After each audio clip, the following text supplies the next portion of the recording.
गुरुर्ब्रह्मा गुरुर्विष्णु गुरुर्साक्षात् परब्रह्म तस्मै गुरुवे नमः।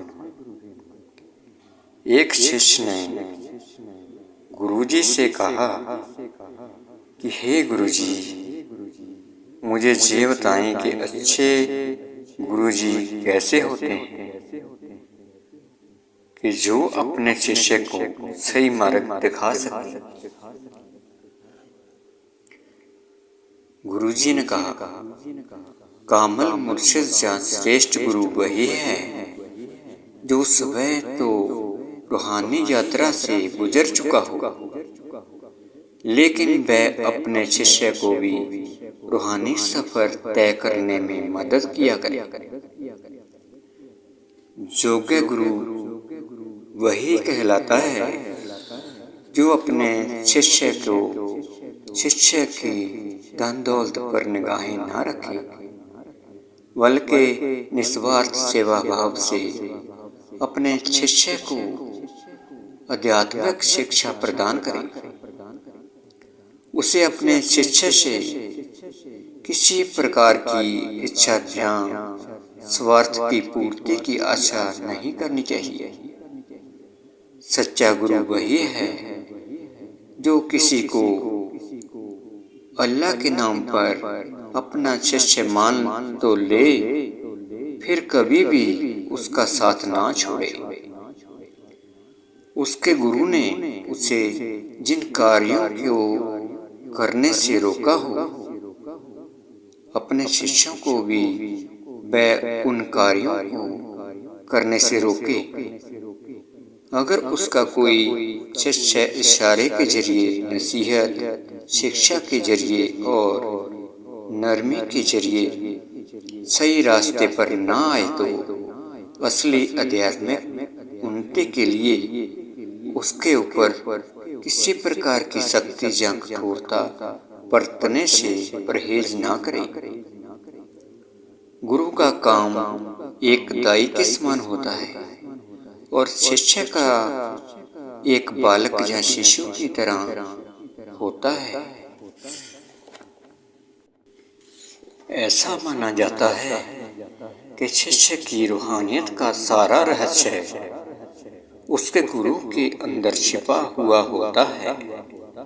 अगर गुरु योग्य हो तो वह बड़े आसान तरीके से रूहानियत की बातें अपने शिष्य को समझा देता है। केवल यही नहीं, शिष्य के जीवन की आध्यात्मिक समस्याओं को दूर करने में भी वह मदद करता है। जब तक जीवित गुरु अपनी कृपा रहम ना करे, तब तक कोई भी शिष्य या आध्यात्मिक जगत का साधक रूहानी साधना को प्राप्त नहीं कर सकता। गुरु के साथ के बिना, उनके स्नेह और आशीर्वाद के बिना आध्यात्मिक मंजिल की ऊंचाई पाना आसान बात नहीं है।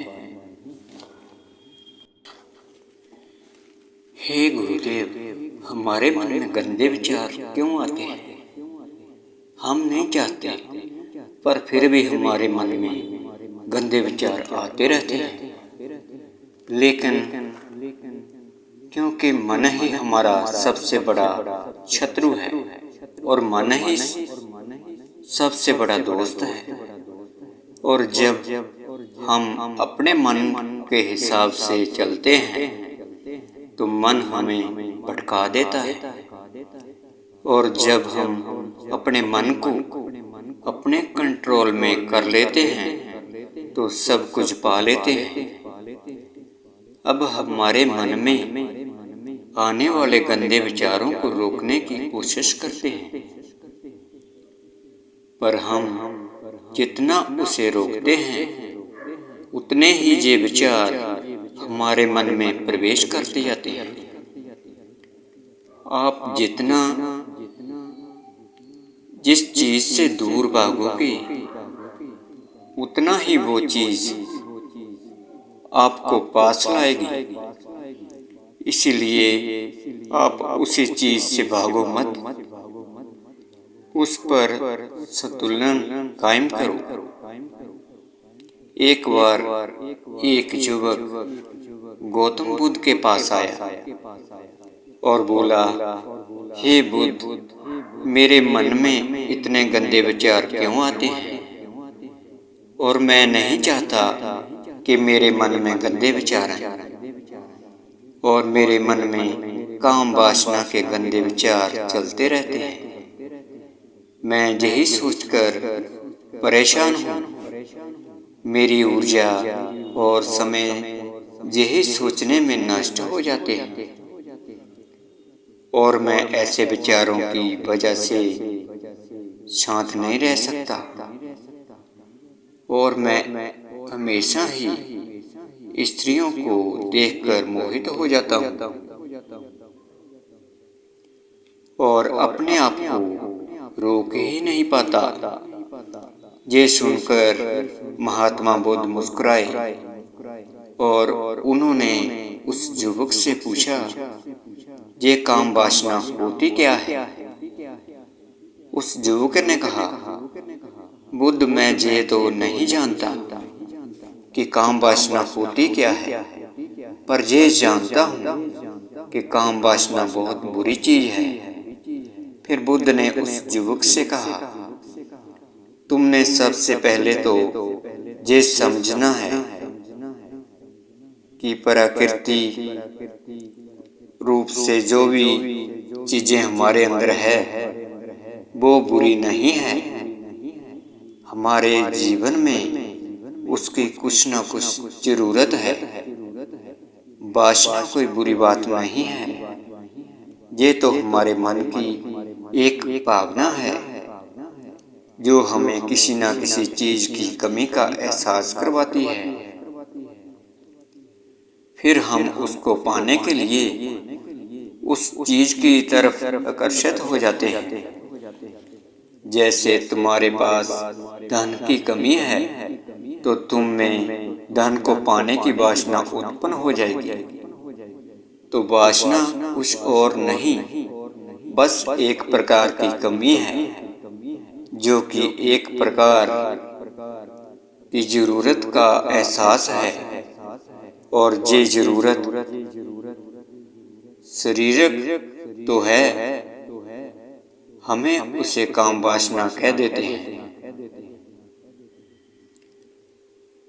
युवक ने गौतम बुद्ध को कहा, हे बुद्ध, मुझे ये काम वासना का मतलब समझ में आ गया, पर मुझे ये बताइए कि ये आती कहाँ से है, कैसे आती है? फिर गौतम बुद्ध ने कहा, ये वासना कहीं से आती नहीं है। जो शिष्य अपने आप को अपने गुरु के चरणों में लगा दे, उसी को गुरु का ज्ञान प्राप्त होता है और उसी को दुनिया की हर खुशी मिल जाती है।